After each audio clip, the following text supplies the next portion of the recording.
que están luchando para que cada vez los cristianos y las cristianas sean menos, para que cada vez en honor a la ley nos callemos y no hablemos. Porque si yo hablo de mi fe, entonces estoy ofendiendo a la otra persona, ¿verdad? Porque la otra persona tiene su manera de creer. No, mi hermano, Jesús no hizo eso, ¿verdad? Jesús no le dijo a los discípulos, solo predíquenle a aquellos que no son judíos, ¿verdad? Y respeten su fe. Les digo, en este caso el mercado nos está destruyendo la celebración. ¿Y qué vamos a decir de la Navidad? La Navidad ya casi nadie, o no casi nadie, pero nos están quitando el nombre. Ya no se puede decir en la televisión, es una roña terrible, dicen felices fiestas, ¿verdad? Ya no es feliz Navidad. ¿Qué fiesta de qué? No estamos celebrando la temporada de Jesús. Pero no, las tiendas, los regalos nos han quitado la celebración. Y nosotros seguimos asistiendo el domingo al culto, escuchando el culto y yéndonos tranquilos hacia nuestras casas, dejando que todo continúe devorando lo que nos costó siglos construir. Porque llegar a esas fechas, llegar a esas celebraciones, le costó siglos a la iglesia cristiana poder influir y ser sal en el mundo. Mis queridos señores, hermanos y hermanas, lo que no se nombra no existe. Si la Navidad ya no se le llama Navidad y se le llama fiestas, pues nuestros niños y nuestros nietos no sabrán lo que es la Navidad. Sabrán que hay fiesta fin de años, ¿verdad? Hay fiesta al fin de años. Yo tuve la desgracia de nacer en el año 1978, durante los años 80, en Cuba comunista. Y en todo mi tiempo de niñez, nunca escuché la palabra Navidad. Mis abuelos hablaban de algo de eso. Nunca vi un árbol de Navidad hasta que no me convertí al cristianismo con 13 años.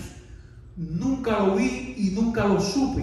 ¿Por qué? Porque había un gobierno y un estado que había borrado la Navidad de una nación. No pudo borrar a Cristo, pero pudo por un tiempo, al menos por un tiempo, borrar la Navidad. Y eso es lo que pasa. Nos quieren quitar todo para que Dios no sea importante en las nuevas generaciones.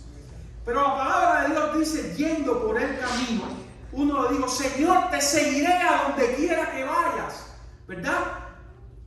Voy a ir a donde tú me digas. Y Jesús le dice, ¿de verdad que tú me quieres seguir a donde quiera que yo vaya? Pues quiero decirte algo, yo no tengo donde vivir, yo soy un homeless, yo no tengo casa, ¿verdad? Yo moro donde la noche me coja. ¿Estás dispuesto a seguirme? La pregunta es, no es si estás dispuesto a dormir a la intemperie. La pregunta es, ¿estás dispuesto a hacer un sacrificio grande? ¿Verdad? ¿Estás dispuesto a hacer algo tan grande como dormir donde sea y pasar el trabajo que sea? Esa es la pregunta que Jesús le está haciendo. Y le responde, soy menos que los animales, porque al menos las aves tienen un nido y los zorros tienen una guarida. Yo no tengo dónde quedarme. Pero tú dices que estás dispuesto a seguirme. ¿Estás dispuesto a hacer ese sacrificio? La pregunta para todos nosotros es, Jesús no te está diciendo que dejes tu casa o que vendas tu casa y que vayas a vivir a las calles. La pregunta sigue siendo la misma. ¿Qué sacrificio estás dispuesto a hacer? ¿Cuál es tu zona de confort hoy? ¿Dónde te sientes cómodo? ¿Y hasta dónde estás dispuesto a empujar tu comodidad para hacer un sacrificio por la obra de Jesús y por el reino? Después viene otro al cual este primero le dice, quiero seguirte, ¿verdad? Y entonces el otro, Jesús lo invita. Imagínense ustedes, ¿verdad? Qué privilegio. Nosotros no tenemos ese privilegio, al menos físicamente. de habernos encontrado con Jesús y que Jesús nos diga: yo te invito a que vengas conmigo. Nosotros hemos recibido la invitación por otra persona. Hubo alguien que nos predicó y hubo alguien que nos dijo: Jesús te está invitando. Si tú estás aquí en esta mañana y no tienes una relación personal con Dios, no has decidido entregar tu vida a Cristo, quiero decirte que como mismo Dios me dijo a mí, yo te digo a ti: Jesús te está invitando a ser parte de su reino. Jesús te está invitando a que entregues tu vida, no una parte de tu vida, toda tu vida, para que seas la persona más plena en este mundo, porque no hay nada inigualable tener una relación con Dios. Lo más lindo, lo más grande que hayas experimentado en tu vida no tiene comparación con tener una relación con Dios.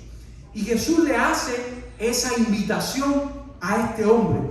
Y este hombre le da la justificación más grande que tú le puedes dar a alguien que te está invitando.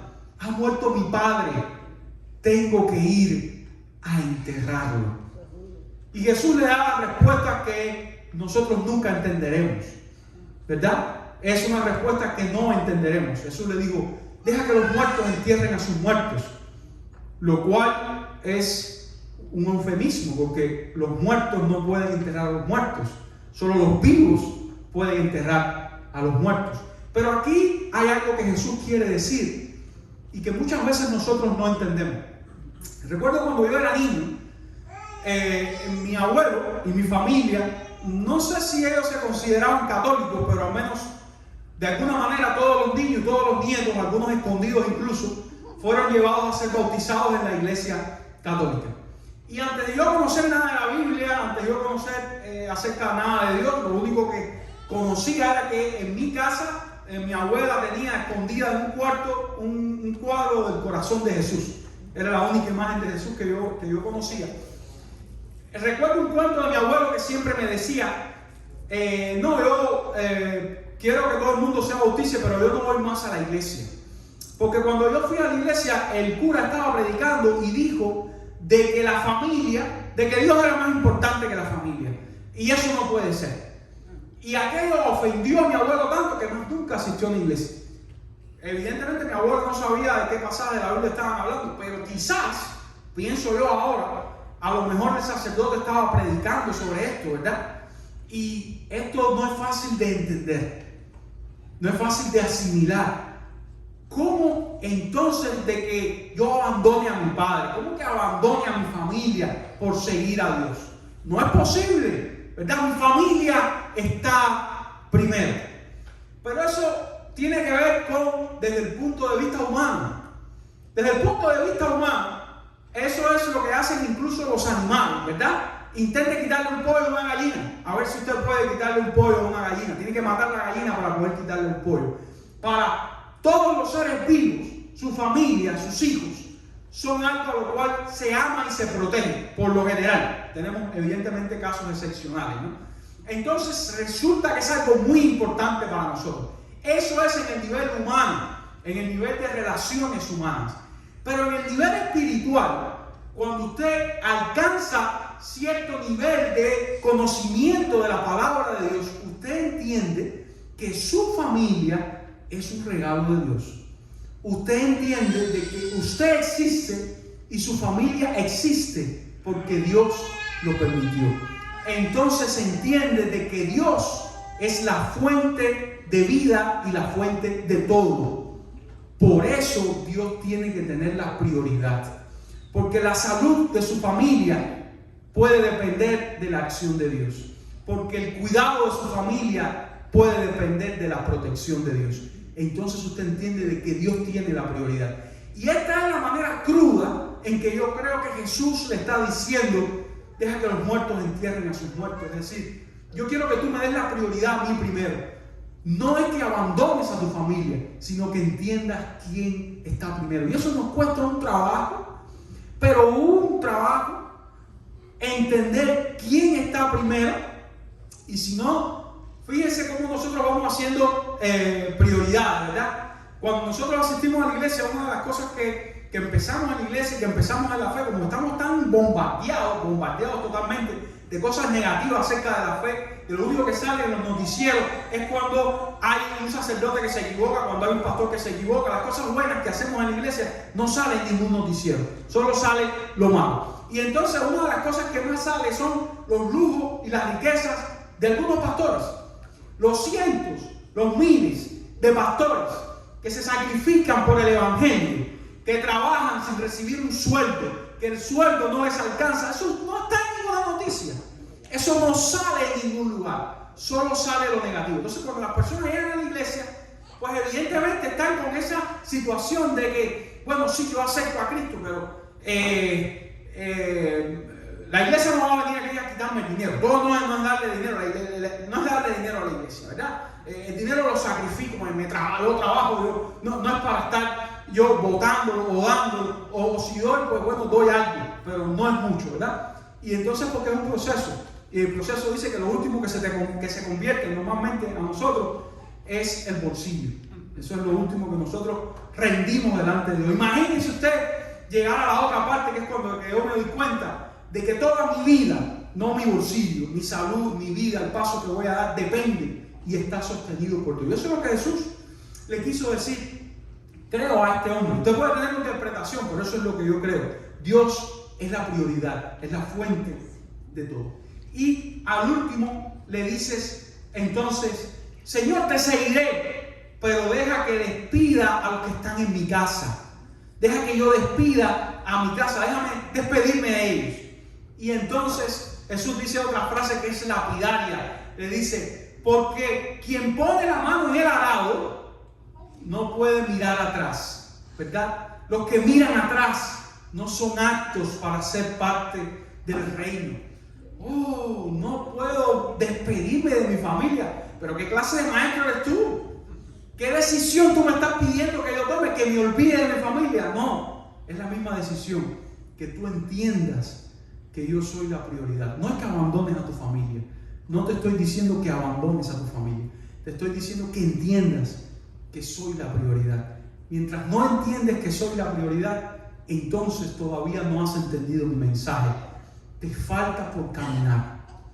Todavía tienes que crecer. No eres un discípulo o una discípula completa. Esto nos transporta a Lot y su esposa, ¿verdad? Lot y su esposa, no sé si conocen la historia, tenían que salir de Sodoma y Gomorra, un lugar lleno de perdición. Y Dios le había dicho, vayan por el camino, pero no miren hacia atrás. Ustedes miren para adelante nada más, todo el tiempo para adelante, como los burros, para adelante todo el tiempo. Y entonces la esposa de Lot mira hacia atrás y se convierte en estatua de sal. El texto nunca explica por qué no se podía mirar atrás, ni explica las consecuencias de hacerlo. Pero la esposa de Lot lo que presenta, ¿por qué? Porque nosotros, cuando hacemos una decisión por Cristo, ¿verdad? Si no, fijémonos en el símbolo del bautismo. En el símbolo del bautismo es que morimos a una vida antigua y resucitamos a una vida nueva. Cuando tú pones la mano en el arado y dices, Jesús, yo te entrego mi vida, tú partes del principio de que eres un pecador, que has vivido al margen de Dios y que por tanto tu vida pasada tiene que recibir misericordia y perdón de parte de Dios. El pasado para Dios tiene que ser transformado. Cantábamos hoy, el alfarero, tienes que hacer una vasija nueva. De eso consiste ser un discípulo. Romper la vasija antigua y hacer una vasija nueva. Por eso, quien dice que va a seguir a Jesús no puede estar pendiente del pasado. No te puede seguir gustando el pasado. Y si tienes la tentación del pasado, tienes que pedirle a Dios que te dé fuerzas para vencer la tentación. La tentación no es el pecado es caer en la tentación. Entonces Jesús le está diciendo, no eres apto porque aunque dices que quieres seguirme, todavía amas el pasado. En nuestra experiencia como pastores, en el pueblo de Carlos Rojas, es un pueblo donde hay mucha santería. y donde hay muchos diferentes tipos de creencias en religiones africanas, espiritismo. Y frecuentemente venían personas que asistían a la iglesia por mucho tiempo, pero no daban el paso definitivo, ¿verdad? Estaban en dos aguas, en la caliente y en la fría. Querían lo bueno de los dos mundos. Al final no se quedaban, porque Cristo te está invitando, Jesús te está invitando a hacer una decisión radical. Tú no puedes estar con Dios y con el diablo. Tú tienes que poner la mano en el arado y mirar hacia adelante. Y cuando pones la mano en el arado, tienes que decirle a Dios: te entrego mi pasado, rompe mi vasija, porque quiero ser un vaso nuevo. Y ese es el desafío, y ese es el llamado: ser un vaso nuevo, ser un discípulo, una discípula que esté dispuesto a hacer sacrificios, que esté dispuesto y dispuesta a hacer cosas que no hago todos los días, a salir de mi zona de confort, a caminar un poco más, a entregar un poco más, a dar un poco más, a orar un poco más, porque el reino de Dios lo necesita y porque las personas lo necesitan. Quiero invitar a toda la congregación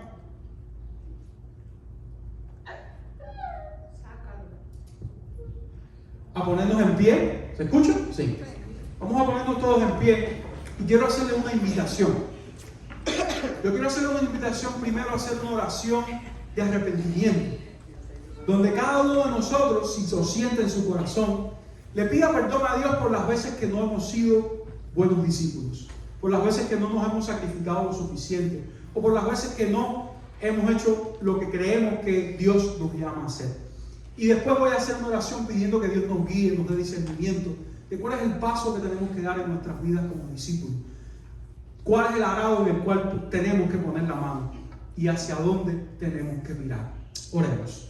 Señor y Dios, queremos en este tiempo pedir tu misericordia. Pedir, Señor, que tú nos perdones por las veces que no hemos sido buenos discípulos, por las veces que hemos hecho cosas que no te han agradado, o por las veces que hemos tomado el silencio y que no hemos hecho aquello que está digno de ser como debe ser un hijo, una hija tuya. Te pedimos perdón sinceramente, Señor. Y al mismo tiempo te pedimos que traigas discernimiento a nuestras vidas y a nuestros corazones.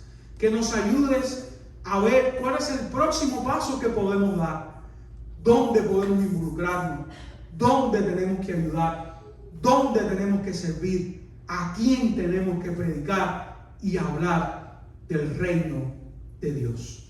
Hacemos esta oración en el sagrado nombre de Jesús, ahora y por siempre. Amén. Amén. Que Dios les bendiga.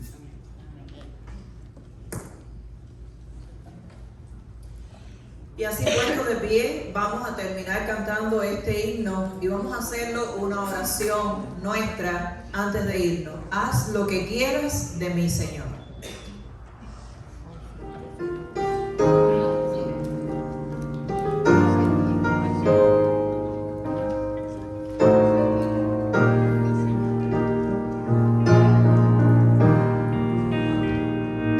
Haz lo que